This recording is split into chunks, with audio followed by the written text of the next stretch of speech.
Episode के आगाज में एक खातून बाला खातून और मलून खातून को लड़कियां दिखा रही है। बहुत सी लड़कियां देखने के बाद एक लड़की को देखते हुए वो खातून कहती है, सिर्फ ये एक बाकी रह गई है, अस्मा खातून अपने नाम की तरह खूबसूरत है। उसे देखते हुए बाला खातून कहती है, वो बहुत खूबसूरत है माशाल्लाह। मलून खातून बाला खातून से कहती है, क्या तुमने देखा कि उसने हमें देख लिया है, लेकिन दूसरी लड़कियों की तरह ये करीब नहीं आई, जाहिर है ये बहुत शाइस्ता है। जवाबन बाला खातून कहती है, वो जानती थी कि हम उसे क्यों देख रही है, वो शर्मा गई है। फिर मलून खातून उस खातून से पूछती है, ये लड़की किस खानदान की है। जवाबन वो खातून कहती है, अस्मा खातून इस बाजार में दुकानें खोलने वाली पहली खातून में से एक है। इसलिए मैं सादत खातून गोंचा के साथ खेमे से बाहर आकर ये मंजर देखने लग जाती है और फिर कहती है, वो शहजादू के लिए लड़कियां तलाश कर रही है। इस पर गोंचा हैरानगी से कहती है, अम्मा आपको कैसे मालूम हुआ। तो अलजन कहती है, कैसे लगेगा, रिश्ते करवाने वाली औरत उनके साथ है। तो सादत खातून गुस्से में उसकी जानिब देखते हुए कहती है, तुम सामान का ख्याल रखो। अलजन के जाने के बाद सादत खातून कहती है, उस्मान ने बैत तोड़ दी है, अलाउद्दीन के और करीब हो जाओ गोंचा। जवाबन गोंचा कहती है,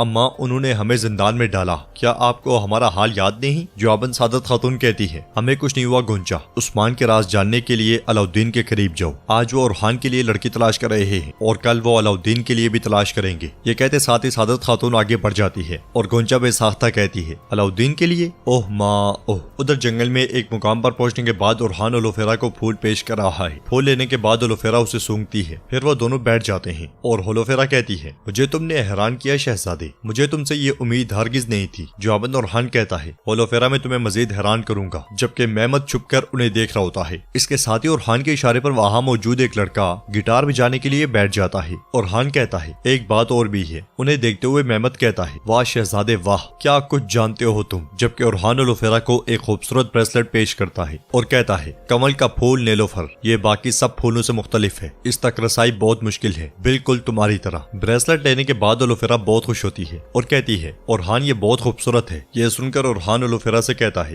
होलोफेरा क्या आप जानती हैं, क्या आप जानती हैं कि मैं आपसे कितनी मोहब्बत करता हूँ। तो होलोफेरा कहती है, सिर्फ कहने से कुछ नहीं होता ओरहान। जवाबन ओरहान कहता है, हो जाएगा, लेकिन पहले मैं जानना चाहता हूँ, क्या तुम मुझसे भी मोहब्बत करती हो जैसे मैं तुमसे मोहब्बत करता हूँ। होलोफेरा की खामोशी पर ओरहान फिर से पूछता है, क्या तुम मुझसे मोहब्बत नहीं करती। तो होलोफेरा कहती है, तुम्हारी माँ मुझे पसंद नहीं करती ओरहान, और तुम किसी के लिए भी अपनी माँ के खिलाफ नहीं जाओगे। ये सुनकर ओरहान कहता है, तुम ठीक कहती हो, मैं किसी के लिए भी अपनी माँ की मुखालफत नहीं करूंगा, लेकिन गवर्नर की बेटी तुम कोई नहीं हो। होलोफेरा कहती है, ओरहान तुम ख्वाब देख रहे हो, तुम अपनी माँ की मुखालफत नहीं कर सकोगे। ये कहते साथ ही होलोफेरा उठ जाती है और कहती है, जैसे ही मैं हाँ कहूंगी तुम्हारे और तुम्हारी माँ के दरमियान लड़ाई छिड़ जाएगी और मैं इसका सबब नहीं बनना चाहती। ये कहते साथ ही होलोफेरा जाने लगती है तो ओरहान कहता है, तो तुम कहना चाहती हो, अगर मैं अपनी माँ को राजी कर लूँ और अगर मेरी माँ राजी हो जाती है तो तुम मुझसे शादी करोगी। जवाबन होलोफेरा कहती है, इस बारे में फिर बात करेंगे। ये कहते साथ ही होलोफेरा चली जाती है और झाड़ियों में छुपा मेहमद कहता है, होलोफेरा तुमसे कभी शादी नहीं करेगी ओरहान, मैं हरगिज इसकी इजाजत नहीं दूंगा। उधर उस्मान साहब अपने सिपाहियों के साथ घोड़ों पर सवार आगे बढ़ रहे हैं। इधर मलून खातून अस्मा की दुकान पर जाकर कहती है, माशाल्लाह माशाल्लाह आपकी दुकान अच्छी है, मुझे यहाँ कोई और नजर नहीं आ रहा, क्या आप ये सब अकेले करती हैं। तो अस्मा कहती है, मैं सब खुद करती हूँ, मैं अपने खानदान की मेहनत किसी और के सुपुर्द नहीं कर सकती। ये सुनकर मलून खातून कहती है, मेरी बेटी मैं आपको और आपके खानदान को जानती हूँ और आप ये भी जानती हैं कि मैं यहाँ क्यों हूँ, है ना। जवाबन अस्मा कहती है, मैं जानती हूँ, आप अपने बेटे के लिए दुल्हन तलाश कर रही हैं। इस पर मलून खातून कहती है, मैं चाहती हूँ कि आप मेरे बेटे ओरहान से मिलें, आपका क्या ख्याल है बेटी, क्या आप चाहती हैं। यह सुनकर अस्मा शर्मा जाती है, यानी कि वो चाहती है। उधर फातिमा के साथ खड़ा अलाउद्दीन गोंचा को नन्हे जरकुतै के साथ जाता हुआ देखकर उनके पीछे चला जाता है और कुछ देर में उनके पास पहुंचकर पूछता है, तुम धोखेबाज खातून इस तरह कहाँ जा रही हो। तो नन्हा जरकुतै तलवार निकालते हुए कहता है, मश्क के लिए शहजादे, अपने काम से काम रखें। यह सुनकर अलाउद्दीन कहता है, इसे देखो। जवाबन गोंचा कहती है, जी हाँ, अपने काम से काम रखें, चलो जरकुतै चलो। ये कहकर वो फिर से आगे बढ़ते हैं तो अलाउद्दीन कहता है, अगर आप में से कोई जख्मी हो जाए तो क्या आपको तबीब की जरूरत नहीं पड़ेगी जरकुतै। इस पर नन्हा जरकुतै कहता है, नहीं, क्या मैं गोंचा खातून को जख्मी कर सकता हूँ, ये बहुत खूबसूरत है ना।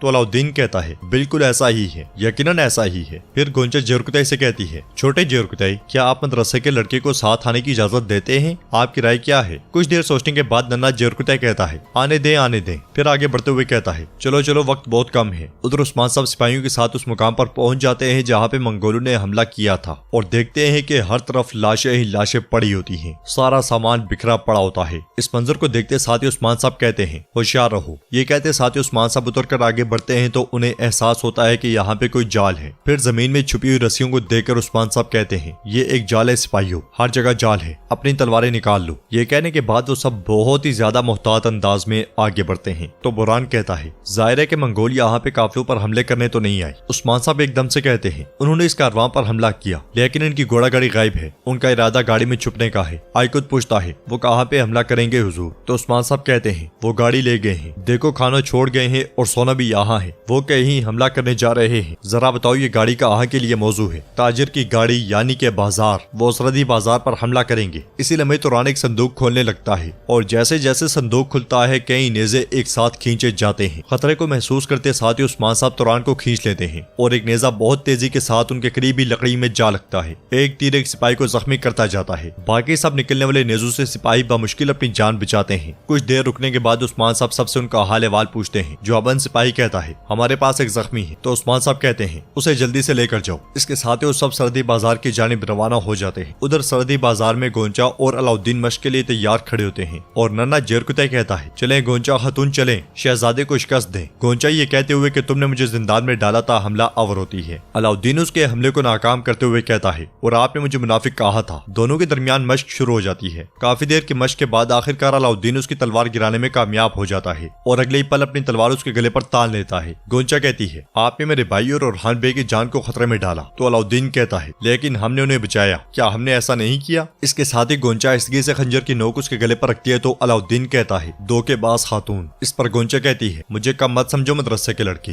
इसके साथ ही नन्ना जेरकुतै बीच में कूद पड़ता है और कहता है रुक जाओ, हमने कहा था कि सिर्फ मश्क करेंगे, हमने ये नहीं कहा था कि एक दूसरे को ज़िबाह करेंगे। और इस मश्क के फाते गोंचा खातून है मेरे शहजादे, अब आपको वो सब कुछ करना पड़ेगा जो गोंचा खातून कहेंगी। ये सुनकर अलाउद्दीन कहता है अल्लाह अल्लाह, हमने शुरू में तो ये तय नहीं किया था। जवाबन नन्ना जेरकुतै कहता है ये खेल के उसूल है शहजादे। इस पर अलाउद्दीन कहता है अगर आप ऐसा कह रहे हैं तो फिर ठीक है। ये कहते साथ ही वो तलवार फेंक देता है और कहता है अच्छा आप मुझसे क्या चाहेंगी धोखेबाज खातून? तो गोंचा कहती है जेरकुतै चूंकि हमारा शहजादा एक पढ़ा लिखा इंसान है और किताबी कीड़ा है, फिर हमें एक शेर सुनाई। ये कहते साथ ही गोंचा पलट जाती है। तो अलाउद्दीन शेर सुनाता है तुम्हारी तरफ से आने वाली हर चीज मुझे अच्छी लगती है, चाहे वो गुलाब की कलियां हो या कांटे, या हो जिंदगी या हो कफन। तुम्हारी आग भी अच्छी है और उसकी रोशनी भी, तुम्हारा गुस्सा भी अच्छा है और तुम्हारी इनायत भी। शेर सुनने के बाद गोंचा उसे प्यार से देखने लग जाती है। और नाजरीन इसके साथ ही बोलम के पार्ट 3 का इख्तिताम होता है। अगर आपको वीडियो पसंद आए तो वीडियो को लाइक करें, चैनल को सब्सक्राइब करें और बेल आइकॉन पर लाजमी से क्लिक कर लें। इंशाल्लाह मिलते हैं नेक्स्ट वीडियो में, तब तक के लिए रखें अपना और अपनों का बहुत ज्यादा ख्याल। अल्लाह निगहबान।